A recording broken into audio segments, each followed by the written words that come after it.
कोल्हापुरातील महायुतीचे 10 आमदार सत्तेत आल्यानंतर या अर्थसंकल्पात कोल्हापूरकरांच्या मागण्यांना मान्यता दिली जाईल अशी अपेक्षा असताना सरकारने कोल्हापूरकरांची झोळी रिकामी ठेवल्याचे सोमवारी अर्थसंकल्प जाहीर झाल्यानंतर स्पष्ट झालं।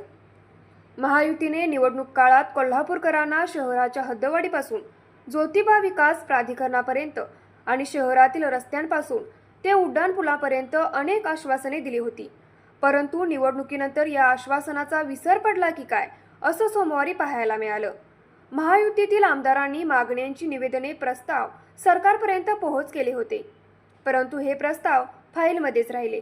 गेल्याच आठवड्यामध्ये पन्हाळ्यावर झालेल्या कार्यक्रमात मुख्यमंत्री देवेंद्र फडणवीस यांनी 15 दिवसाच्या आत ज्योतिबा विकास प्राधिकरण स्थापन केले जाईल अशी घोषणा केली होती। परंतु सोमवारी झालेल्या अर्थसंकल्पावेळी उपमुख्यमंत्री अजित पवार यांनी प्राधिकरणाचा साधा उल्लेखही करण्याचे टाळलं। एकूणच या अर्थसंकल्पात कोल्हापूरला ठेंगाच मिळाला। न्यूज मराठी 24 कोल्हापूर।